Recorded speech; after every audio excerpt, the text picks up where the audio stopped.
श्री कृष्ण जन्माष्टमी आप सभी को श्री कृष्ण जन्माष्टमी की हार्दिक शुभकामनाएं। जय श्री कृष्ण, जय लड्डू गोपाल की। नंद के घर आनंद भयो, जय कन्हैया लाल की। ओम श्री कृष्णाय नमः। नमस्कार। हस्त रेखा और भाग्य दर्पण में आप सभी का हार्दिक स्वागत है। आप देख रहे हैं हस्त रेखा और भाग्य दर्पण। मैं जयप्रकाश शर्मा आप सभी का हार्दिक अभिनंदन करता हूँ।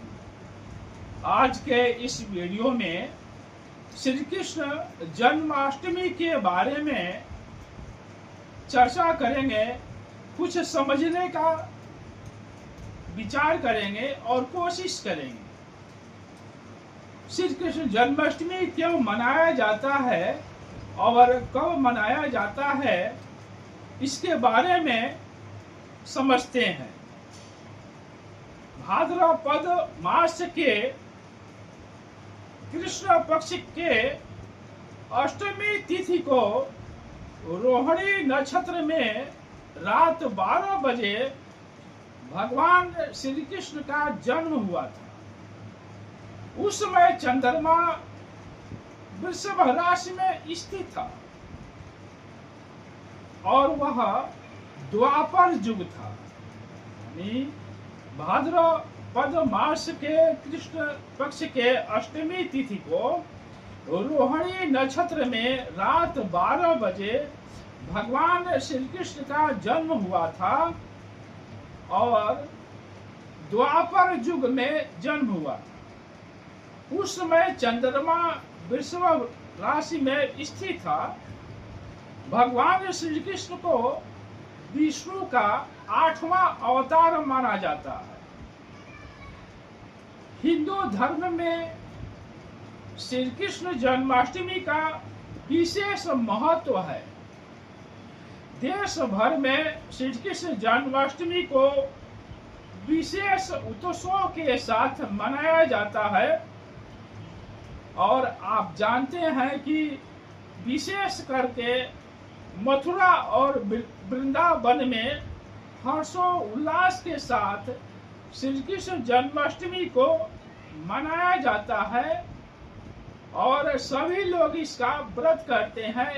यानी श्री कृष्ण जन्माष्टमी के दिन सभी लोग व्रत करते हैं। भगवान श्री कृष्ण ने पृथ्वी को कंस के अत्याचार से मुक्त करने के लिए, कंस का अत्याचार बहुत बढ़ गया था, तो पृथ्वी को कंस के अत्याचार से मुक्त करने के लिए द्वापर युग में अवतार लिया था। मान्यता यह है कि रात्रि को बाल गोपाल की पूजा करने से, मान्यता धर्म पुराणों में मान्यता है कि बाल गोपाल की पूजा करने से संतान की प्राप्ति होती है, दीर्घ आयु होता है तथा सभी मनोकामनाएं पूर्ण होती है और सुख समृद्धि की वृद्धि होती है। सुबह स्नान आदि से निवृत्त होकर के, नित्य कर्म से निवृत्त होकर के, स्नान आदि करके एक स्वच्छ आसन पर थाली बिछा करके उस पर लड्डू गोपाल की मूर्ति को स्नान किया जाता है, स्नान कराया जाता है। यानी सुबह जो है अपने नित्य कर्म से निवृत्त होकर के स्नान आदि करके एक आसन बिछा करके एक थाली पर लड्डू गोपाल की मूर्ति को स्नान कराया जाता है और साफ सुथरा कपड़े से पोंछ करके अच्छे कपड़े पहनाया जाता है और चंदन का लेप किया जाता है तथा धूप दीप नैवेद्य से पूजा करते हैं। धूप दीप नैवेद्य से उनकी पूजा करते हैं और पूजा करने के बाद से उनको पालने में लिटा दिया जाता है। जो पालना होता है उसमें लिटा दिया जाता है। जब रात्रि के 12 बजते हैं तो उस समय विशेष पूजा अर्चना किया जाता है।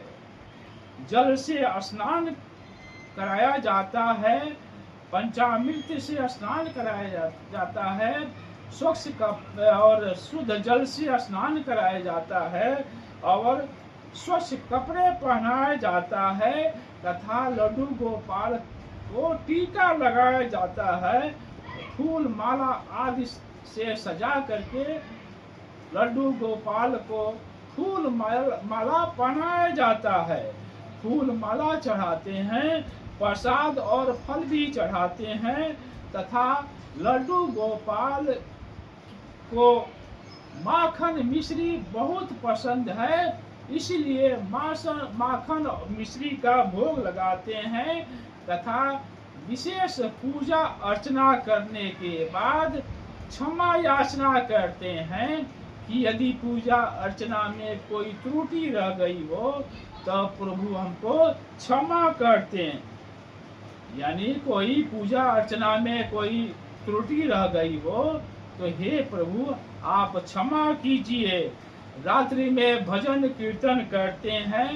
जैसा कि आप जानते हैं कि रात्रि के 12 बजे श्री कृष्ण का जन्म हुआ था, तो रात्रि में भजन कीर्तन और जागरण करते हैं तथा सुबह सूर्योदय के बाद स्नान आदि करके अपने व्रत का पालन करते हैं और प्रसाद बांटते हैं। आप सभी को श्री कृष्ण जन्माष्टमी की हार्दिक शुभकामनाएं। कृपया यदि आप चैनल को सब्सक्राइब नहीं किए हो तो कृपया आप चैनल को सब्सक्राइब करें, लाइक करें और शेयर करें। हमारी पूरी टीम की तरफ से आप सभी को श्री कृष्ण जन्माष्टमी की हार्दिक शुभकामनाएं। नंद के घर आनंद भयो, जय कन्हैया लाल की जय। श्री कृष्णा जय, लड्डू गोपाल की। ओम क्लीं कृष्णाय नमः।